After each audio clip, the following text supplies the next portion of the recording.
Hey, How's it, Hola, guys? what's going on? how's- All good, all good. How you doing? Very well, thank you. Always in a good mood. That's the one thing I don't like about you, Frank. No, I tried, man. Positive vibes only. Nah, that's the way. That's the way. Mr. Tilly, how are you doing, brother? I'm good, and you, Donny? How are you, Fhatuwani?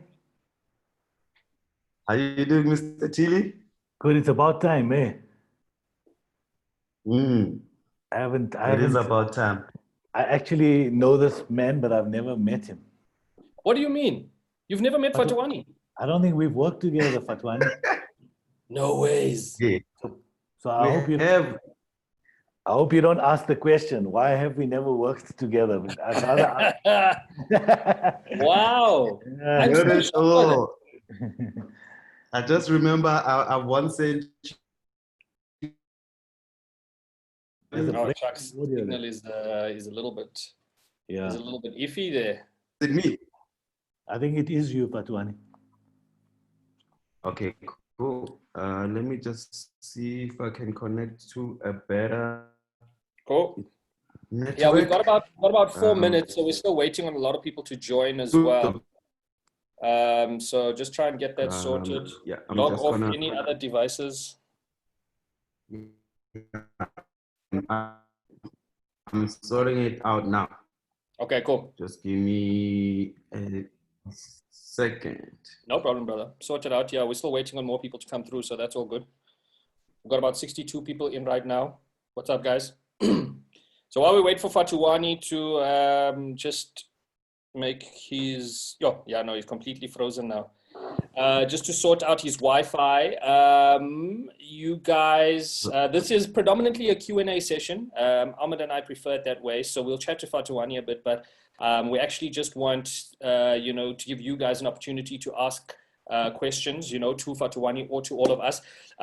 Can we use the Q&A section? I don't know if you see there's a Q&A button in the bottom right over there. Let's use that instead of the normal chat box, if that's cool. I'll keep reminding you guys as well about that. Yeah, that's a good idea. Yeah, let's use the Q&A section. I think everyone's on the chat. We just got to get everyone across to the Q&A. Yeah, Cool. Am I good now? Stable? you should be stable, brother. Sweet. Are you in your bathroom there? Because those look like shower. I'm in this little penthouse, man. So where's another meeting on the other side? So I Yeah. just said, let me hit it in my bedroom here.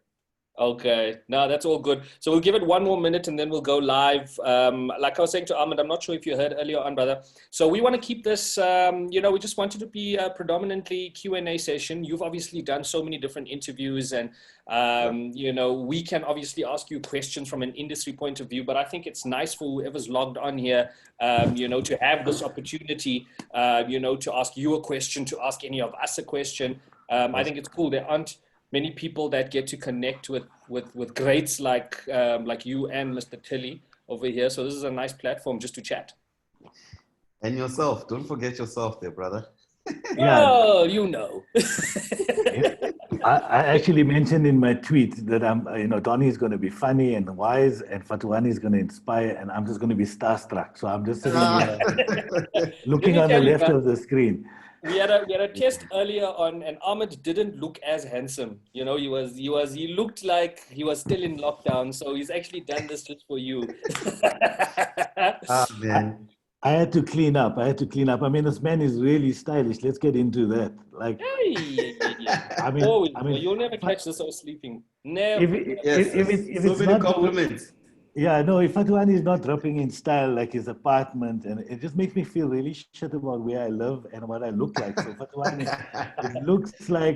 it looks like you take your art straight into your everyday life. I mean, that's for real. Like everything you put together just looks like you have styled your life. Amazing. Is that how you live, man? I just believe in balance, If you're gonna wear nice shoes in the streets, you must also have a nice couch on, nice toilet, nice sheets. Everything has to balance. You can't just be like a clean guy out there in the streets and you live your TV was on a crate, you know. It has to balance. Hey man, aesthetics. Don't diss the homies in Midrand right now. Come on now. Or in the south, like me. So yeah, let's You be see. careful about who we talk. All right. Listen, I think let's kick it off. Let's kick it off. So first of all, welcome. Thank you very much for joining us. This is the first edition of Final Approval, brought to you by the Loeries and Brand South Africa, of course. You know, we're going to have a few of these sessions chatting to, you know, who Ahmed and I think are just industry creative leaders, you know, multidisciplinary. You can't actually pinpoint what exactly they do, you know, because they just do it all and they're so good at it. You know, we're very lucky to have this guy. He's super busy. You know, I mean, if it wasn't for the lockdown, if it wasn't for COVID, he probably wouldn't have been in the country. So thank you very much for joining us.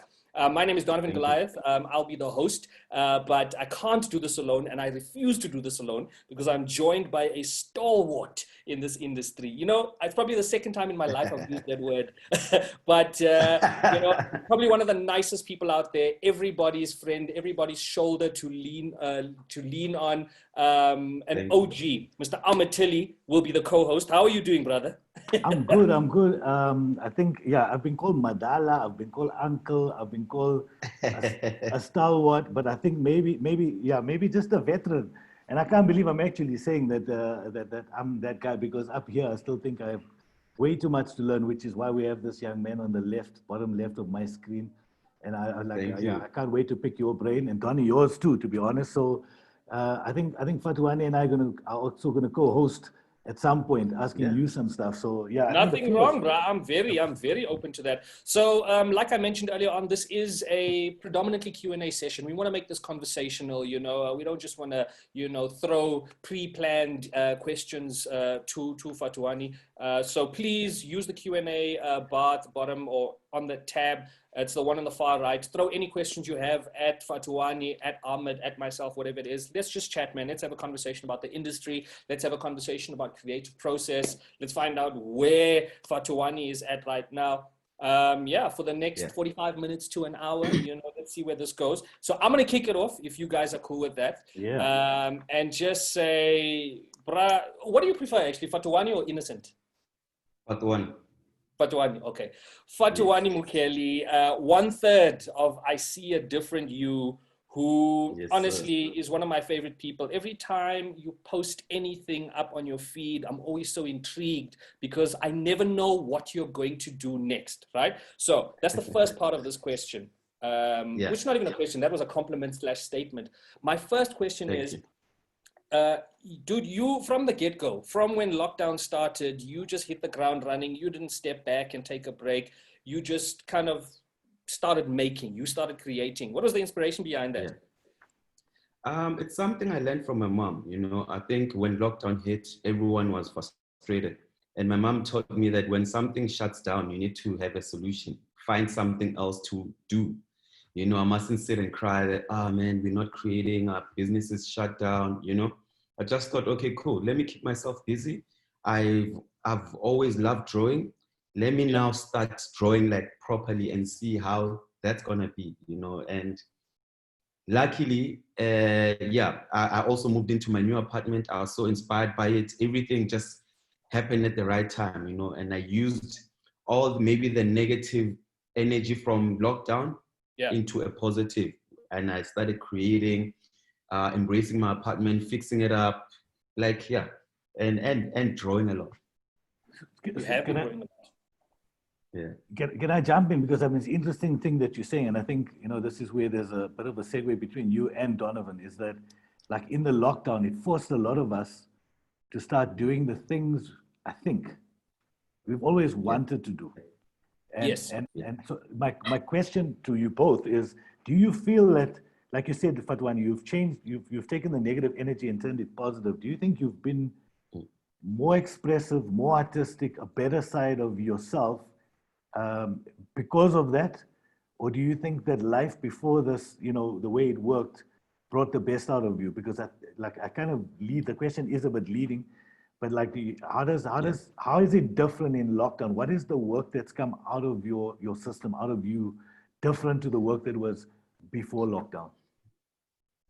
I think for me personally, it's been a build up for years. I've always had this void that I need to start creating again. And when lockdown happened, that whatever thing that was in me just started coming out. You know, it's overflow of all the energies or creative juices I've always kept inside and not be able to express. I was then able to express it. You know, there's not a lot to do when you're sitting at home. You know, there's a lot of Zoom meetings. After then, it's you and your house. Yeah. Then it's me and my canvas and me and my what do we call it? Papers and charcoal, and I express myself. Yeah. Tony, do you And you've think the been same? turning Is out it time? such beautiful work, brother. Like, it's really been Thank you. great to see. You know, I thought it would be a one-off, but then every 2 days there's a new thing that you're working on. So that's been amazing. You know, we've Thank got you. some questions that are already coming through right now. Ahmed, I Yeah. think this first question is for you, brother. Mhm. I think you're the perfect person to answer this, and I'll read it out. For those of you who aren't having a look at the question panel. So somebody, Katrien Grobler, says that I've been interviewing youth in the last week on my phone about brands, advertising, etc. And they would say that Fhatuwani's drip game is strong. I agree. But obviously, some massive brands they like, and this is a quote, if it was a person, who would it be? I don't know. A person, nah. Not too sure what that means, but they don't relate to some household brands, brands that think they're speaking to the youth. I've been in marketing for 20 years in SA, and a lot of ads have not changed, but the youth are completely different. What is your view? That's a very good question.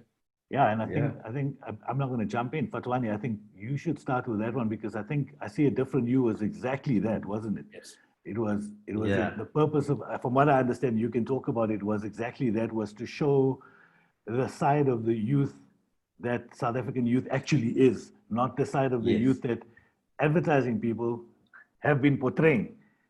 So Yeah. maybe you want to jump in there. Yeah, in a nutshell, I think the youth has changed in a very positive way, where they are more expressive. You know, which I see a different you was all about. We must now start to tell our own stories, not to be told who we are. You know, as a guy from Soweto, it was very important and still important for me to tell my own story. And the youth now is expressive by fashion, music, cooking, all those things. So advertising also at the same time, people are now adapting to, or rather you guys, Mr. Ahmed, you are now letting the younger generation, I know you've worked a lot with my twin brother, where you kind of let the youth lead instead of you kind of telling them what to do, you know, because we're the new school somehow. Yeah. So yeah, I think that's the best way I can answer the question, where the youth now is more expressive and they know who they are. You can't tell them who they are. That's why most ads get called off when you see like a lady dancing for cookies or for soap. Yeah. We all get pissed off and we put it on Yeah. social media and say, no, this is not it. You know, I think, Yeah. Yeah, I just Okay. want to add to that because because it's advertising, I feel like I can say something. I think the youth have always wanted to tell their stories, and I have found in the last few years, that desire to tell the stories has been greater than ever before. And I think that, so I don't believe that the youth don't want to tell their stories. I think we've got to, like you said, we, being the older generation in the ad agencies, the senior people, have to allow those stories to be told. And I'll call out clients as well. Clients need mm, to mm, have the confidence in agencies and in the youth to be able to guide them, because actually that's the reason they come to agencies, is to get agencies to fill that gap. So I think the expression now has changed dramatically from ads because we have content and people are creating their yeah, own content and they're not Yeah. waiting for permission to tell those stories. And I look again correct. at both of you, Fhatuwani. I look at you, I look at Donovan, I look at Justice himself, Yeah, your twin brother. There's so many people out there yes, by the thousands yeah, who are telling their stories without waiting for permission. I think that's really exactly. refreshing. And There's a that's the couple of more beauty of questions. social media, isn't it? Where, like, we all have a platform, we all have devices. You know, I've always lived by this thing where if you've got a smartphone and you've got data and you've got a good idea, you don't really have an Yeah. excuse not to tell amazing stories. You know, and not to put it out Mm, there. So I think that, for a long time we've been bound by traditional media. radio, TV, billboards, all of those things exist on a phone right now, on something as simple as Instagram. There's audio, there's visual, there's static images, there's moving images. You can do anything you want and create a channel, basically, just using, all of these free, what do you call them, platforms that have been created. So it's really all about what you want to do. I want to, just a bit of context. I know that when we put the artwork out for this, we said that we're going to be talking photography with you. I think it's an insult to just label you as a photographer. Like you're whatever. I think you're just a curious creative, and any challenge that anyone throws at you, you're going to solve it and find the right medium to do that, which I think leads me into my next question from Afra Chinamasa, who says, how do you overcome creative blocks, and how do you avoid being boxed as a creative? And I see that she says it was a bit of a typo. Is it okay to fit into different boxes at the same time? Perfect question for you, that. Yeah. I personally think you can do anything you want. A lot of people also ask me on DMs, hey dude, how do you do this and this, all of them. I think at first you need to channel your energy to one thing. Obviously you can't dabble on everything. It's gonna take you longer to be able to master all of it. So with my experience, I started in advertising as an art director. I channeled everything there, and then I discovered photography, and then I started adding to my accolades or stripes. Yes. But it takes time to build, to be able to kind of dabble around all these things and master them. You need to, it takes a lot of passion, obsession, and reputation, and obviously if you are one person, you can't do photography and paint at the same time and be good at it, but you can channel your energy to one thing for maybe 3 months, and then the next 3 months channel, then you will be good at those things. It takes time. You don't just jump at all of those things and then you master them somehow. I get the impression from what you've been doing of late or recently, you're an artist right now. Yeah. It's exactly what you're saying. I've been noticing is that been less photography. So some of the work you did for gender-based violence, for Black Lives Matter. So right now I get the impression, and it's interesting, Donovan mentioned it, is that we're supposed to be talking photography, but the artist right now is a classic artist and an illustrator, and that's been amazing to watch. Is that the zone you're in? You feel like, you're making commentary on things outside yourself. Is art one of your favorite mediums to be able to express that thing, or is that just the season you're in right now? Art is my first love. Out of all of them, out of everything. So when I met Neo at a very young age, I think I met him when I was like 12 or 11. He introduced me into advertising, but I loved art. I loved like fine arts. And he's been that guy in my life who said, dude, you're good at everything. You're good at this. Just don't box yourself, bro. You can be a director if you want to be, you can be a photographer, you can be all these things. And then I got into advertising. I had to choose between being a designer or an art director. I chose art director because it sounds fancy. And I mean,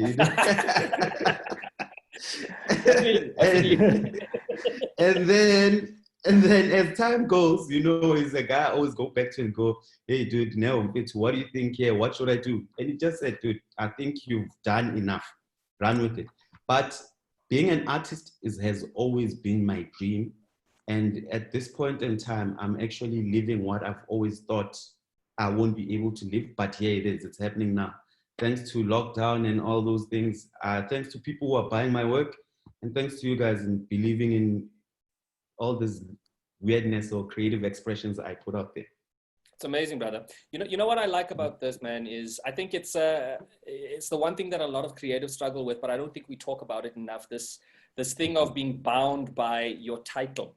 So if you go to an ad agency and they say that you're an art director, something happens in your brain where you go, okay, cool, this is all I should be focusing on. I've been in situations where I've argued with other art directors who say that, no, I'm an art director, I don't write, or I don't illustrate, that's for an illustrator. But I'm like, no, but you're a creative though. Like, isn't that what being a creative is if you call yourself a creative, you have to be creative with, you know, your resources, number one, but also being curious with copywriting, with photography, with all of those things. Wouldn't you want to learn all of that stuff? So and that's one of the reasons why I like guys like Pharrell, Kanye West, Childish Gambino, who, yes, we know them as musicians, but I think they would hate it if that's all you knew them as, because they're just interested in exploring and creating, you know, which is pretty amazing. I'm gonna keep it going because we can talk on this particular topic for a long time. Yeah. Maybe you should jump to the next question there, Tony. Yeah, let's jump to the next question. So Tabo Housecat says that though talent is a natural thing, how far or short do you look to get it to be part of your life and make it a business out of it? And how important is your surrounding? How important is your surrounding, and how does that play a role in enhancing your creativity? Beautiful question. I mean, you are who you hang out with. If you want to know a person, you must look at their friends, right? And you'll know that if you are hanging out with Donnie, the character that you play, I think you will be a Donnie, you know. So what I've learned from a very young age is surround yourself with the people you want to be, or to be like. You know, I change visions of myself many times. So there's a point where I'm like, I was focused in business. I made sure that I'm friends with CEOs, MDs, all those guys, because this is who I want to be and how I want to live my life. And now with art as well, I surround myself with artists so that I can see myself in them and also discover things that should take me longer to discover through them. Yes. So your surrounding is very important. You can't hang out around with guys who spin cars and expect to be a dope artist or a dope art director. You'll be a dope car spinner, you know. So surrounding is important. And the one thing that's more vital for a creative, and I think a lot of creatives downplay that, is as a creative, you're a business. You are a brand. You need to treat yourself like a brand, you know. Your brand is your business. Take it seriously. There's no such thing as, oh, I don't know e-filing. I don't know how to send emails. All those things, they're just like creative blocks that you need to overcome. When I started, Neo, I'll quote him a lot because he's the guy who's like always pushed me even today. He would be, when I started at FCP, I couldn't write an email. And he just said, dude, sit down, tell me what you need to say. And I tell him, and he said, just write that, you know? Same as business, as I'm a businessman. I find myself having to have meetings with SARS and all these corporate things. Yeah. But I'm a business, right? I need to equip myself with that stuff. I need to read the material. I need to speak that lingo. As creatives, we are businesses. We need to treat ourselves like a business and take ourselves seriously so that people can also take us seriously. You know, absolutely. It's very important. Yeah. I need to jump in here, Donovan. I need to jump in here. So you know, you're talking about people that you surround yourself, and you've spoken a lot about the brother and Neo Mashiko. You know, how and I guess I know the answer to this, but for the benefit of a lot of young people watching out there, and I've also felt this, but how important is that mentor? Obviously in your life, you mentioned 11 or 12. I was like, my eyes went quite big because same, bro. Yeah, I didn't realize it started that young. But how important is having that person that you can ask for that guidance? I mean, everything. I love the story about writing an email, because I find in the work environment, people walk into this environment and it's intimidating to ask a simple thing. I joined FCB. Let me tell you, when I joined FCB, I didn't know how to use the mouse because I never worked on a computer before. Yeah. And it's an intimidating thing. So how important is the mentor, number one? Obviously, I know the answer to that. I know what you're going to say, but what kind of person would you regard as a good mentor for young people? Like, what is the access? Because people often think like, oh, that guy's name is up in lights, therefore he's a great mentor. Sometimes that's not the case, right? What's your view on mentorship? And now, Mashiko, props to you for bringing these guys up. But yeah, you can talk about now as much as you want. Mentorship is everything, you know. It helps you skip stages that are unnecessary. You know, I will just take it back a little bit. I go, at first when I met Neo, I thought he was an awkward guy. I didn't see him as a mentor. But then growing up in the hood and being praised and people telling me and my twin brother that, you guys are so good, you're great, you're good artists, you're good this, what, praising us. We thought we knew everything until Neo came in and said, oh, okay, you think you know this? No. And you know how Neo, like, I realized that, damn, I'm like a small fish, I'm a big fish in a small pond, you know, and I had to swallow my pride and accept that this guy knows way more than me. Even though I can draw, I can skate, I can do all these things, this guy knows more than me. So firstly, you need to accept that there's a person that knows better than you and that can guide you. It doesn't have to be right, but they can always guide you. You can always go back to them and go, oh, look at what I drew. Do you think it's right? And he'll go, I don't think it's right, but do you like it? If I like it, then go with it. It's not always his last word that goes, you know. Like, for example, I did the GBV thing. I sent it to Neo to review. I've got a weird thing where I like to review stuff. My life, I've got a life ECD, which is Neo. And I'm like, Joe, what do you think of this? And Neo, immediately we went on a brainstorming thing where we just, it's going, yeah, this is great. And imagine having that in your life. Isn't it a privilege? Yeah. This is like the best thing you can ever have for yourself. And I'm lucky to have that. And a lot of other people also want me to be their mentor. I would love to do that. And yeah, it's just time, you know. And I would love to share and give what I've also got from my mentor. But mentorship is everything. It helped me. I skipped a lot of stages. You know, I'm better now because a leader said to me, hey, dude, you don't need to do that. When I was like insecure with my dyslexia and I can't spell and read, I was like, yo, dude, you can do all those things. Just stop acting like there's a thing. No, you can just pick up that book, read it. If it takes you a month or a year, read it. Yeah, you know, amazing. So you know why I like this this particular section, and I'm going to jump onto the next because we've got some amazing questions here. But you know, when I grew up in Mthatha, and I'm sure it was the same for you until you had met Neo, Ahmed, probably you as well. You know, we come from environments, we come from backgrounds where there weren't many creative leaders. There weren't mentors to guide you and try and harness this thing that you had inside of you. So you knew that you could draw, but there was nobody there to tell you that, hey, you could turn this into something. This could be a job, you know, because of circumstances. And I think, you know, in this day and age, there is still a lot of that. And I'm a big believer in, you know, a big brother system. So if I do a panel like this, for example, I'll openly say, listen, if we can't get through any question right now, if you were too scared to ask, follow me on Instagram, DM me if you've got a question about something. Here are some artists or here are some platforms that I recommend. I think it's so important to keep giving back. So you don't need to be you don't need to be a nail to somebody who can just call you up. But if somebody DMs you and just asks you for help, I think it's very important, you know, if we've been given a baton, to keep passing that baton on to as many people as possible. So yeah, bro. Nice one, bro. Yeah, I agree. I think that's amazing. I think we also need to rephrase what mentorship looks like. So in your case, it's the classic sort of having someone having your back, being able to phone them.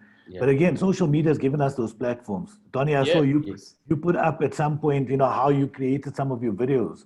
That in itself is a kind of mentorship and guidance. So I think it's great. I think we all have a responsibility. It doesn't matter. So even the young ones who've got one foot into the industry can be mentors to people who are outside trying to get into different aspects of creativity. And I think that's amazing. Let's get on to the next question. Absolutely. Yeah, let's get on to the next question very quickly. This is from Simone J. I think I hope I'm pronouncing it right. Has your identity in relation to the work you do changed during lockdown? Sure. Me? Yes. No, it hasn't changed at all. It's just a surprise to people that I can draw the way I do. But my same guy, same personality, love jokes. It's true. And that's what I hate most about you is like when people look at you, before I even knew you, I was like, I'm probably not going to like this guy, but God, I hate that you're so nice and you're so talented. It's irritating. All right. Man, thank you. Let's this is another Senzo. Yeah, Senzo says, thank you very much. He says, you guys are generational creative icons. Oh, wow, appreciate that, brother. And his question is, do we need specialist creative houses such as I See a Different You and the now closed down And People, or should any and all agencies be youth and culture centric? Great question. Amazing question. Yeah. I think Ahmed, you have.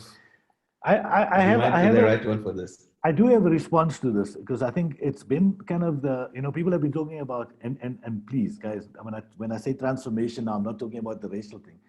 The agency has been, or the creative field has been transformative over the last few years. And both of you I'm looking at right now are talking about how you define yourself as creative people in its truest sense. Not as an art director that only does A, B, and C, a designer does this and that. So I don't believe in, personally, I don't think there should be, I think there's a place for specialist agencies, but I think the transformation that's happening is taking the skills people already have inside that they're not getting paid for, that they're not getting a business card for, that can do illustration but actually is a writer, or that can do something on a social platform that they're actually a business strategist. I think that's the exciting era. And I don't think that's a specialization. I think agencies need to loosen their walls, so to speak. Yes. So that they allow people to be more, just as I left FCB, we did an audit, and the audit sounds really formal, but of what people could do. So suddenly you take away the titles from, and you go like, that designer is also an amazing illustrator and a filmmaker, but that writer can draw beautifully. Now you've got like this, you've got all these people, but you've suddenly tripled them or quadrupled them because everyone's got these different passion points. And the amazing thing is, and you guys know this, when you do something you love, you do it better than anything else. Absolutely. So suddenly we break those walls down. To answer the question, Senzo, hope things are good in PE there, my man.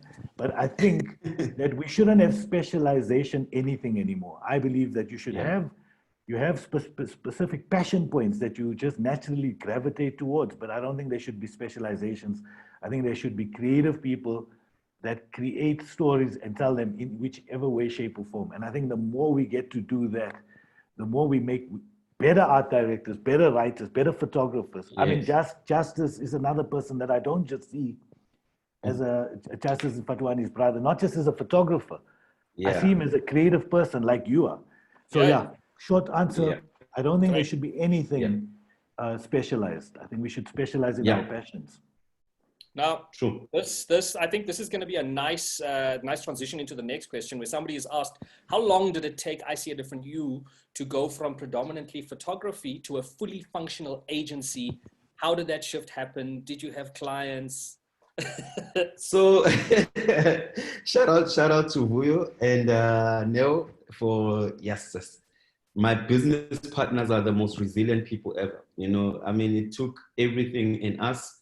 It's still like a boxing match. We are fighting this match and we're trying to get there. It took us it took us around 7 years to get there. A lot of arguments and voting where we go, I think we must be an agency, not just photography. But it took a long time. It is not easy. It's not hard. We need people like support us. It's not easy. It's not easy. It took a long time, and years of practice and failing and doing it again and again and again. Meetings with SARS when they want their money, and you're like, we're coming. And all you want to do is a cool ad, but I was inviting people to a meeting. Don't you find it weird that all you want to do, like you say, is just a cool ad, but nobody sees the work and the stress and the budgets and the money behind all of that? Man, no one sees it. Everyone sees the glamours and glitz. They're like, see, is there? And I'm like, no, guys, if you knew, things are exploding there at the back, But we have to keep our chins up. We need support from every agency because we also consult, we do production. We're coming up, we're not a big agency, we're small, we're not a big production house, but we do great work. We know what you guys need. I think we have the right insights. We can create. We just need more people, more agencies to support us, because we are young, we are kids. Hold our hands and help us. Can I just jump in there very quickly, brother? Would you then say that it's very important, because you can't do this on your own. You can't make the stuff and do all the paperwork. It's very important to establish a solid team and to trust those people with whatever individual skills they put out. Goliath and Goliath, we are I don't even know what we are. We're a comedy production. We do things, you know, and each one of us has very particular skills. Jason is the business guy. Nicholas is the production guy. I'm the brand/marketing guy. Kate is our manager who handles all of that. So we approach our small business like how a big business would, where each person has their skill set. We have these individual pillars. You trust them to be the best at that thing. We come together and we make it work. That's really what it comes down to, I think. That's how we are. Exactly. We are structured that way. Excellent. All right. Let's keep it moving. This is a very good question from Katleho, who says, a lot more people are now aware of how digital can help improve your brand and connect you to others. How has that worked for you? What have the advantages been?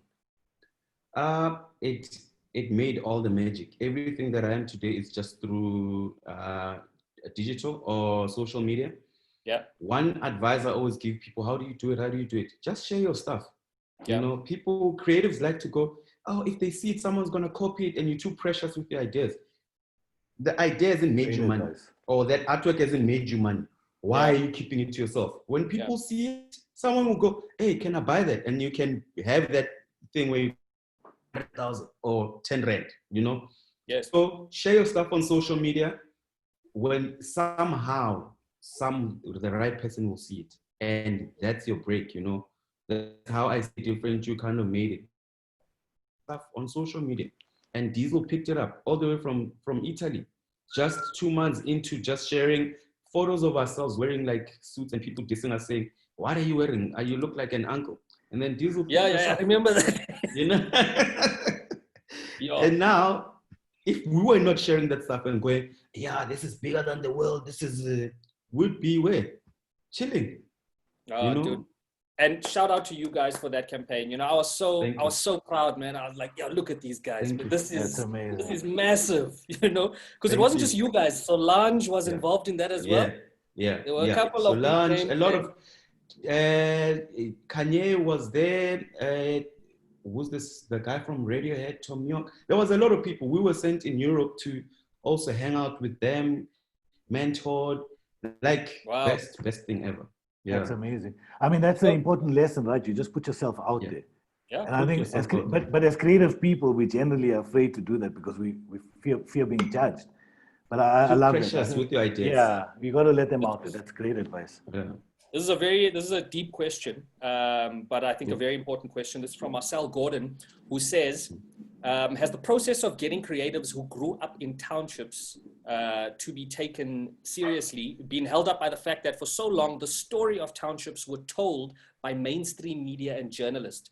So that in spaces like agencies, for example, the first thing the boardroom types think of when you mention young people in townships is the famous Sam Nzima photo of the 76 uprising.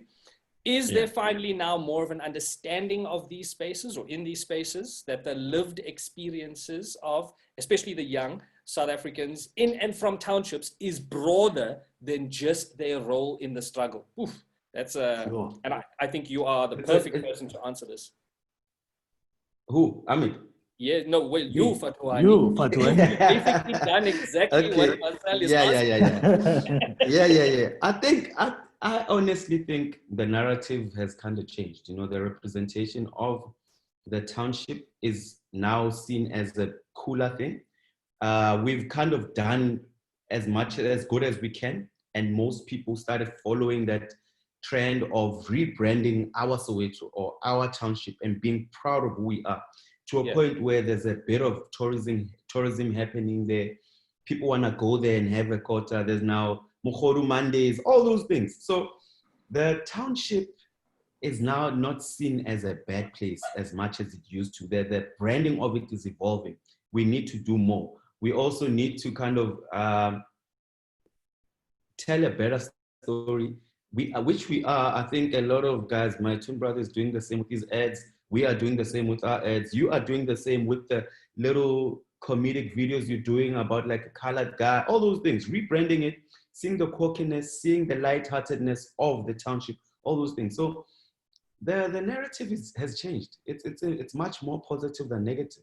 We just need to do more of that to stand in a global stage where Google Africa or any township, it's not seen as like an apocalypse or apocalypse happening or people dying. You guys have done that so well, my brother. Let me just say that, you know what I've loved about you guys is, you know, and I think this is a very important question because and we mentioned it earlier on about, you know, just terrible stereotypes that have been replicated over and over and over and over. And you guys have taken your surroundings and gone, there's a lot here to be made cool. Let's make it cool. Because you could have been in your suits and gone to the fanciest place, but you go, no. These are the textures that we knew, and this is what we grew up with, you know, but you find a way to make those textures look amazing. So your mindset is, let's not glorify poverty. Let's not glorify, you know, if you see a zinc at a shack, for example, you don't go, oh, you know, you don't look at the bad side of it. You go, how do we make this look? Because somebody who is living in that place is making sure that they're making sure that place looks amazing. You know, even for them, it's all they have, but they still do all they can to make that look amazing for them. And you guys, that's what you're glorifying, you know, the beauty of it and the hard work and the love, and you're showing all the positive sides of it, which is fantastic, man. It's one of my favorite things about what I See a Different Youth does. Thank you. We're gonna keep. Sorry, Ahmed, I just want to jump in there. It's an interesting question because we're defining cool. And what I found amazing is whether, you know, I came from Lenasia and I grew up in Lenasia and you came from Kata, wherever, Soweto, whatever. Cool always existed there, right? Yeah. Cool always existed there. The problem was always we were trying to make cool relevant for people that wasn't relevant to. Yes. And I think I see a different you captured it and you enhanced it, but cool you took to the people. And I think that's the era we're in now, is to say, let's be proud of what we have, what we considered cool, whatever that is, in the townships, from wherever you were, and present that cool in the best way possible to people versus going like, let's define cool. Cool always existed. It goes through phases. It goes through different types of cools, language, style, clothing, cars, popular culture. I think what we must stop doing, and I think that's what you guys did, is you weren't embarrassed about the cool. You were very proud of it. You captured it beautifully and you put it out there. And I think that's what we need to see. It exists. We don't have to create it. I just want to jump on to Justice. Justice asked a question. Justice, he starts off with a comment. He goes, listening to this is so beautiful. It feels weird to have a question for my twin brother, right? So but firstly, I'd like to say he's been my inspiration since day one, and it's been an honor to have him as my own brother. Man. Man, so dope. But here comes the question, and I think he asks a very serious question, is how have you risen above the system that makes it a lot harder for Black people to shine? Yeah, also shout out to my twin brother. He's once also my inspiration. I've learned not to say us all the time because we've always been next to each other. So everything I do is us. If you check him out now, he's in my house, you know, but I'm in Cape Town. But yeah, so I love that. I'm blessed to have a guy like him who's so dope as well and talented. I think what made me rise, I think I haven't risen yet, but well, if he thinks I've risen above this system, it's to stay positive. I mean, we can cry about the system not being fair to us and things not working the way they should for us as a community, but positivity will always surpass everything. If you have a positive heart, it will always kill the negative around you, you know? So my way of living or approaching life is to be positive throughout everything. See the positive in everyone, you know, in any situation, you know, we will go pitch for a commercial and Justice and his friends will win at Bob. And I'll go, no, it's not because he's better than me, it's because he has a better treatment, or maybe a guy is the over me, someone else. Maybe he just did it better than me. You know, I mustn't always try and find negative in things. Let me go back to the drawing board. Let me do it better. You know, let me work harder. You know, I think positive is the only way. If I see a different you was negative, we wouldn't be here. If we were just telling a negative story going, yeah, we're from Soweto, there's so many people poor, people are dying. Yes, they are all over the world. But there's beauty there, guys. What about the love story? What about the new kids? What about the talent? What about me and Justice and Buya and Nell? What about you from Tata and guys from Lenasia? You know, what about the positive vibes? Like, I mean, there's guys who spin cars and you'll go, why are they spinning cars? You don't know. It's his outlet. It's his creative way to show you he can spin a car and stand on top of the roof. It's not all about shooting or... Oh shucks, have we just lost him? I think I just went too big. No, that was perfect. I think I went to passion. positive. Felt it. Even the Wi-Fi just went too much for us. Whatever you said there got censored out. This is too much. Ahmed, I wanna. This is a very good question for you. Actually, this is from a lecturer of mine, Inga, in PE. I studied at PE Tech back then when it was still PE Tech.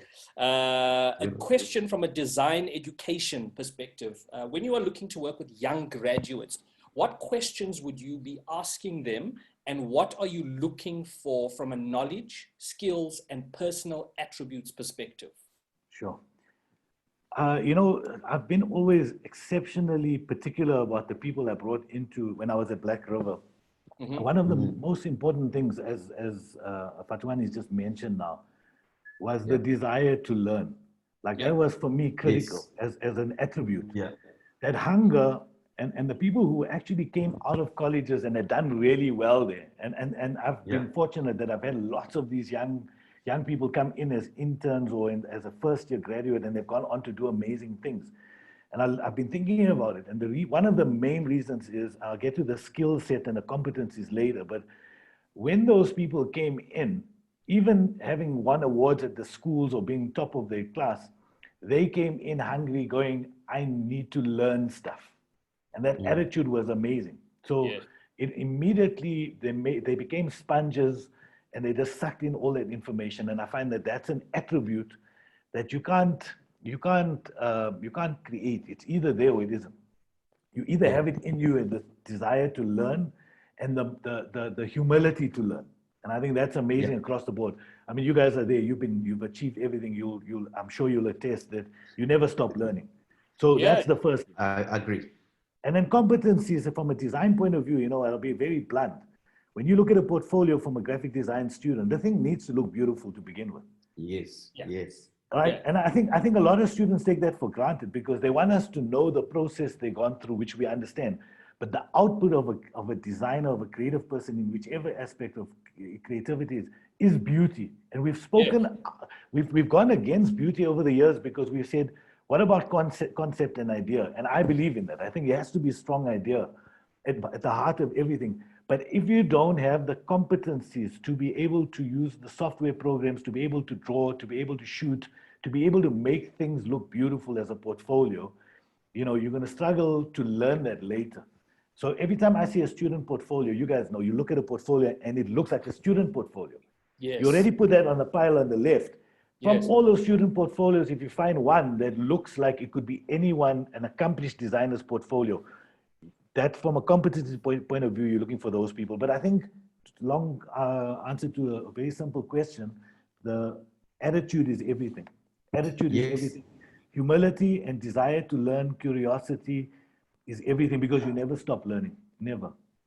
Absolutely. I find, just a quick add-on, I just find sometimes in these high schools like Vegas, all the expensive schools, you find the kids who come from there with very arrogant, I'm from Vega, I'm from AAA, you know, it feels like it qualifies. And for me, that doesn't qualify.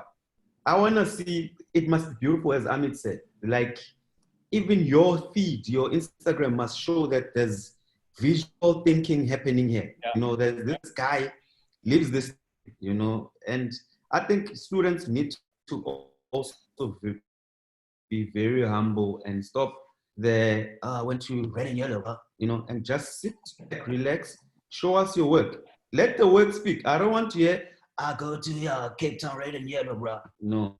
Let's see the work and a beautiful portfolio. That's a very good impression of somebody who went to red and yellow in Cape Town, by the way. I'm not stabbing at Smooth. I know Smooth is a good friend of mine. You went there. But you know what? You're absolutely right. And I think that, you know, there's such a danger in celebrating mediocrity just because you're trying to be nice to this person. I think you're doing them such a disservice because once you're in the industry, there aren't many hands that are going to hold on to you. You know, you get chucked in and that's it, sink or swim. Otherwise, we move on to the next guy because clients have deadlines. Agencies need to meet those deadlines. And if you can't do that, then you're probably not ready yet. Or the level that you want to be at, or the agency that you are really, you know, want to be at, probably isn't for you. You know, you might need to start on a lower level and build yourself up, build a bit of confidence, build that skill set, like you were saying. I think it's very important now. And, you know, like there aren't really, I mean, creatives don't have many excuses nowadays because there's access to everything in terms of inspiration, but also very dangerous because don't be too inspired because then you're going to lose your voice. You're going to lose what actually inspires you and do what you think people would like, which is terrible. That's not the place you want to be in. There's a double barrel question you had. I'm glad somebody asked this. So there are two people who've asked a very similar question, but essentially Aaron goes, what are some of the daily exercises or routines that you do to keep your practice in check and to push yourself? And then another person asked something similar, and I think it's a good place to unpack what is your process, essentially. Yeah. So I'm an old school guy, not as old school as Ahmed, but I have a folder in my computer and on my phone called Inspiration, where I download all nice things that I like. I like visual things. I'm not very good at reading. I'm dyslexic. I have this folder that I started putting stuff in there since FCB with Mr. J, who's a really good mentor that I never actually told him he was. I have that folder. Every day I have to put in at least 10 or 20 images into that folder. And I always review it on Friday or at night, and I go through it and I look at these beautiful things that I think are cool. And then I make sure that I draw 2 hours a day, regardless of whatever's happening. Wow. Regardless if I have to go to the Royale, if there was no lockdown, to go party with my friends or go to a park, every day, 2 hours, I have to sketch something, you know. And that's the way, I think that's the only way to be good at something. I look at Nelson Makoma, who's a really good friend of mine. I've never seen someone who draws as much as him. Really? He's like, that guy draws like 8 hours a day throughout, like he's never on holiday. We always go with, yo, Donna, let's go, Arvai, let's go on holiday, let's drive wherever. He'll go, but he's working throughout, you know, so I also feed off that, you know. Right. Ahmed, you want to say something, brother? No. I think the practice is amazing, but the discipline is phenomenal. I mean, we know the 10,000 hour rule. You look at the footballers and sportsmen, there's the ones who stay after practice and practice some more. Yeah. You know, it's natural. And I think when you love what you're doing, you know, it's not an effort, you know. Sometimes you feel like you need to switch off, but I think discipline is quite an important part because people often believe that if you're creative, then it means you lack discipline, and that's okay. But discipline, creative people are actually far more disciplined than anybody else because it's a passion point. And the most disciplined creatives in any aspect of any area of creativity, I found, are the most successful because they are, interestingly, they go from being the biggest children in terms of playing and freeing their minds, and then become really the smartest adults who have to do all the other stuff as well. And I find that takes discipline. It takes more discipline in creativity when you're supposed to be running free. So I love that. I didn't know that you do 2 hours a day. That's intense, actually, 2 hours a day. And 2 hours doesn't seem like a lot, but sit down and draw for 2 hours without constantly looking at your phone or going to Netflix or whatever. And I'm so glad that you brought Nelson up. I just want to add something here very quickly because, you know, and I learned this from comedy. You know, you start off writing gags, you jump on stage, you do very well on stage, you know, you start getting booked, more and more people get to know you. And then there comes a point where you kind of think that you've reached, okay, now you're cool now, you're okay, you can come off the gas. Then what happens is you get this massive gig, say internationally, where you're required now to perform, but then you realize that the work doesn't actually match up to what the expectations are over here. And why I bring up Nelson is because Nelson has been doing his thing, and then he gets the cover of Time magazine, right?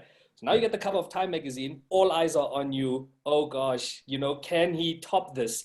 And Nelson is so cool about it. He just keeps going and more accolades, more people, because he's worked. He's already done the time. You know, he's already put in the work. And it doesn't phase him. No. You know, people get phased. You're like, I won creative of the year, or I won Ken. That's it. No, bro, we keep going. We keep going. And you know, another bad thing, not bad, but Neo always does this. We'll win something or do something amazing. After that, yes, let's go for dinner, let's have this. It's like, guys, on to the next one. What are we celebrating? We need to win another one like this. Which that's so my mentality. Keep going. Doesn't end, man. I love that. So I love that. I find that as profiles, a lot of people are having their profiles, you know, award-winning, whatever. And I get it, and it's good to have that pride, but you know, it almost feels like I've arrived. And I think, you know, as creative people, not that you shouldn't. I think the true creative people never do. They just want to do more. They want to get better. They want to try different things. Yes. And that inspires us. So there's no end point. There's no end point. I love what you said. I want to ask a technical question there, Donnie. It comes from Cindy Dershowitz. Fhatuwani, I think this is in the different part of the brain. As an owner of a production house, how did you or do you navigate the issue of having capital in order to cash flow projects while still waiting for payment from clients? I feel this is a huge stumbling block for solo photographers, independent creators. And the reason I wanted to ask that question is I think there are a lot of people now who are moving from just being creative people doing things into making it a business and monetizing it. And this is a stumbling block because there isn't the generational knowledge on how to do these things. So go back to the question, how do you manage cash flow in your line of work as being not solo, but a small business? Yes. Cool. Number one, I have to give thanks to Vuyo and Neo because they are very disciplined with money. They're not like me going to buy Celine and whatever expensive things. So, you know, a business partnership is like a marriage. We have business cards that we all know what's in there. You know, Fhatuwani, please don't go buy Celine. You know, we need that money in the account so that when FCB rewards us that job, we can bankroll it. You know, so I will go, as a business, you need cash flow. If you don't have cash flow, it's you can't, because agencies are not going to pay you upfront. We do go on our invoices 50% upfront, all those things, but you need to be able to finance it. If you can't, you're already on a back foot. You're not going to be able to get more jobs. And other agencies will go, this guy doesn't know how to manage his money well, or these guys are, they're not really good with money, you know. So fortunately, Neo, Vuyo, they're really good with money. I've become good with money because I'm married to these guys.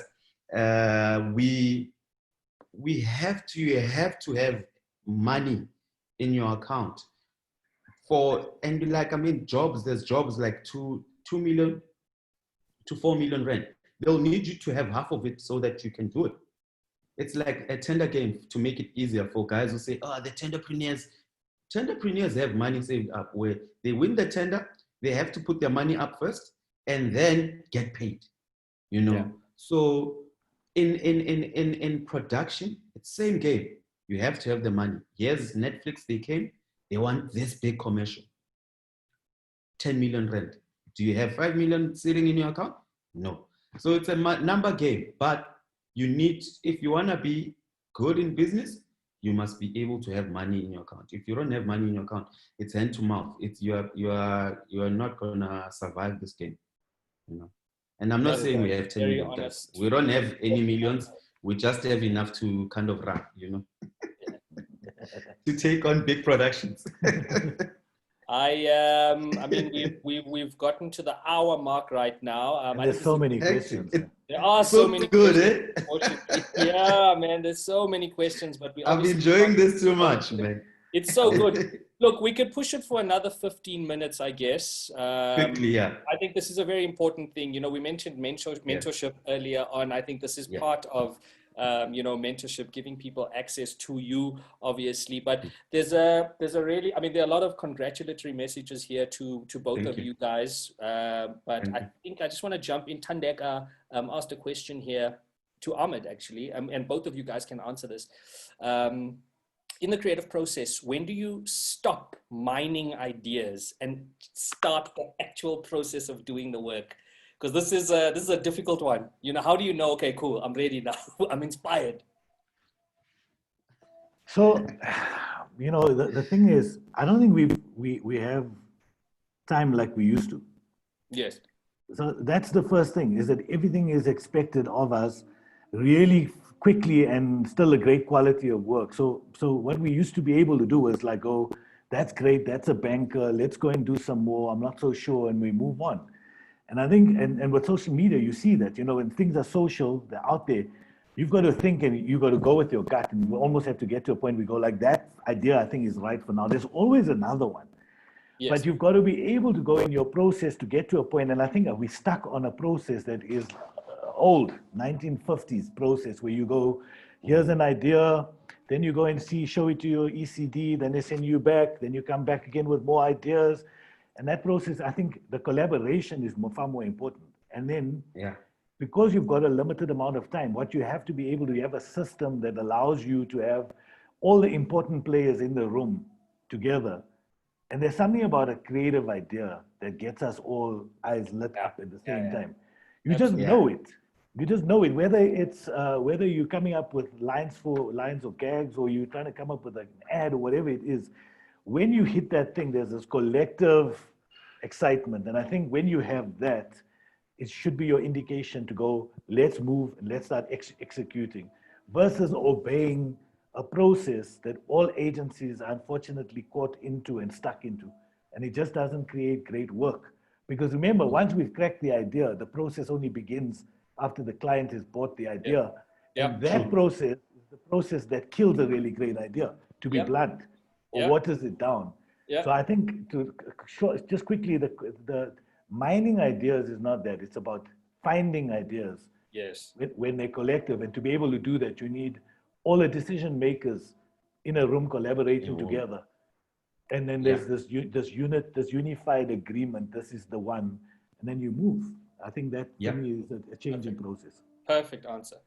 I might close it on this question, which is something that I was going to leave, you know, like not a thought, I was going to, you know, a little bit of advice from you, Fhatuwani. I was going to leave it on that, but I think it really tags onto this question from Hannah G, who says, what are the non-negotiables when starting up in the creative space? There is so much that can be done, but what are great foundation laying suggestions?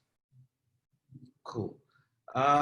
When you're starting your own business or creative, I'm kind of lost there. Look, I think that it's starting out in the creative space. I think that's a broader way. Okay. Okay. Firstly, the creative space is competitive. But you must live your truth. You must know who you are, but compete. Obviously, it's a sport. You know, competition is not, I'm the best creative than them.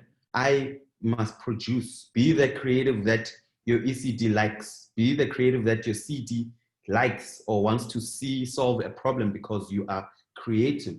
You know, number two, you must be obsessed with it. I mean, there's nothing that comes out greatness comes from obsession. If you're obsessed with being creative, let it be writing or art director or designer, you must be obsessed, completely obsessed. If you are not writing little things or little snippets, you must do something outside of that advertising thing that also fuels your fire.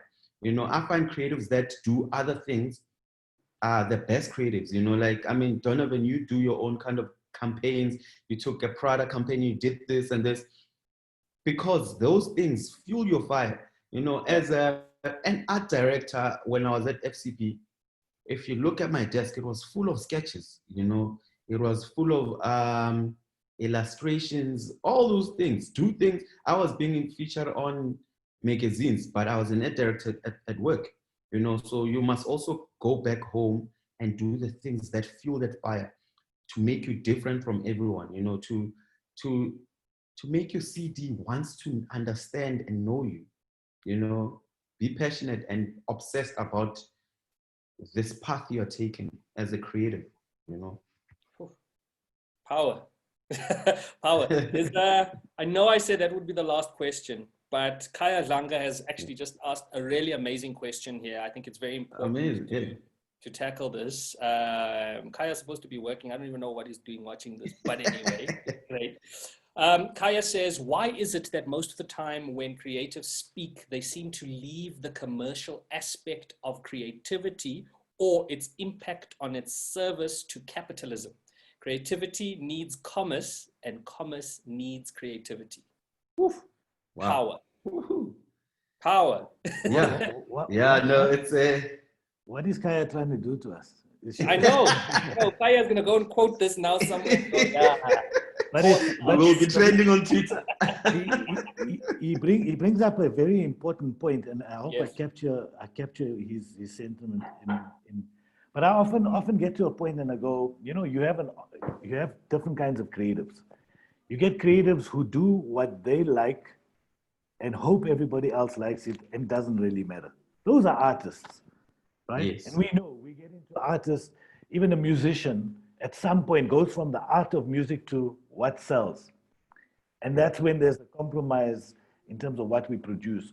In terms of advertising, I've always said that we are commercial creative people, which means we do our art to sell. We're salespeople.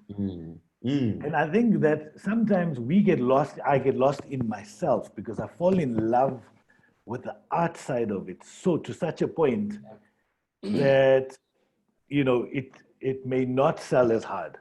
And it's a very difficult place to be. But from my side, I think that as our role is to serve capitalism in a sense. It is to make that thing turn so that, you know, we create more jobs, that, you know, we create more money that goes around. And we need to remember as advertising people is that that's our role, is to use our creative thinking and our creative skills in whatever shape or form they are, whether it's visual or words or whatever they are, to be able to sell enough, to be able to create enough jobs, to be able to feed enough people. And that is a very important role. You know, often we used to say, and I say this sometimes when you get to a point, we're not saving lives. But actually, if we do our job well enough, we could be saving lives. So, but that's what we are there to use our artistic and creative minds to be able to sell product. And if that is an uncomfortable space, then there's absolutely nothing wrong, and you to be true to yourself, to create art and have people appreciate that art. But we must know where we sit in that quandary. Ahmed, can I just jump in there? And I think that, perfect. I mean, I think you were the perfect person to answer that question for us. Yeah. But I think that in one of the upcoming episodes, it will be very good to speak about, you know, when Kaya speaks about the commercial aspect of creativity, I think one of the things that I'm taking out of there is we never really talk money. Money is always a taboo subject. I like that Fhatuwani brought up earlier on that he had to learn about business because of we are left or right brain thinkers, whatever it is. I don't even know if that makes sense. Right. Like I hate it. I hate business, the business side of this thing. I hate talking about money. In the beginning, I struggled, you know, to charge for my creativity. It took me a very long time to realize that I'm not charging you for the actual work. I'm also charging you for the experience and the amount that I had to pay for this course that I studied. I need to make this back. You know what I mean? The amount of time and effort that I put in building it up to a point where something that would take me 3 days can now take me 2 hours. That's what I'm charging for, you know? And I don't think we speak about that enough. And I think maybe on one of the upcoming episodes, we'll get somebody to really unpack this and speak about the money and break this struggling artist mentality, which it haunts us. I think it's been haunting us for way too long. I'm But against the struggling artist. I know, bro. Oof, yeah, it's Yeah. it's a thing. But listen, brother, I just want to say thank you so much. I mean, for your time, for your expertise, for your work, for your talent, for your positive vibes. You honestly, you know, if I was to name 5 people that will inspire me forever, you are definitely on my list. You know, you really are such. Thank you. You're so Thank you. unpredictable. You know, I never know what you're gonna do next, and I'm always so excited for your achievements and for what you are Thank you. going to do next. Really, really Thank cool. We appreciate your time, Mr. Tilly. Anything Yeah, you want to add, brother? same. I must say it's been an Thank you, honor guys. to speak to you, and I feel like I could chat to you for hours and hours on end. Absolutely. Thank you, sir. But thank you for sharing Let's your keep wisdom. chatting. Yeah, Yeah. and thank you for your humility. And you, I mean, I'm always attracted to people who, you know, have this simplicity and humility about them. So I appreciate that. You are an inspiration to me as well. And Thank I you, hope sir. you keep doing your thing. You've said it. So please just keep doing your thing, because the more you do Thank you. you know, the more you're inspiring other people to do the same. Absolutely, man. Thank you. Look, hopefully I we can appreciate you back on guys. again, man. I think it would be nice to have Yeah. the I See a Different You crew as a unit, you know, chatting about We're this. ready. Yeah, Yeah. you know, so Yeah. thank you so much to everybody for tuning in. We've got Larissa Elliott in our next episode. Very excited to chat to Larissa. Yeah. So please tune in for that. Same time, next week, Tuesday. Please remember that you can still enter the Young Creatives Award, which is brought to you by Brand South Africa. Entries are free, so you guys have absolutely no excuse not to enter. Please go enter your work. This is a great opportunity. I know a lot of people say that, yeah, we can't afford to enter Loeries. This is the time. Entries are free. The deadline has been extended to the 15th of July. And yeah, tell your friends about this. You know, we're going to have a lot more of these sessions, tackle various topics. But for now, this has been the inaugural episode. Fhatuwani Mukheli, aka Innocent, Thank you, aka just the coolest person out there. You've been my co-host Ahmed Tilly. What an honor, what a pleasure. You guys have been great. Thank you so much for tuning in. We'll see you guys next week. Good luck, gents, with everything, and Cheers, good luck guys. to all of you. Thanks, Tony. Thanks, Cheers, guys. eh? Thank you. Bye. Yes. Bye. Bye.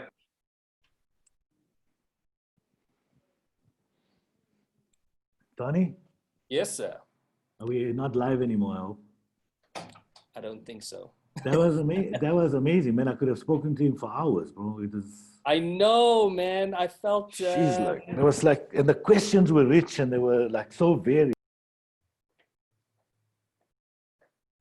we are still live. Oh well, I'm so glad we didn't say anything. Imagine Lawrence Venter, who's on there. If we said, "Oh God, Lawrence asked such terrible questions." God. Nah, thank you so much, man. That was amazing, and we'll chat offline.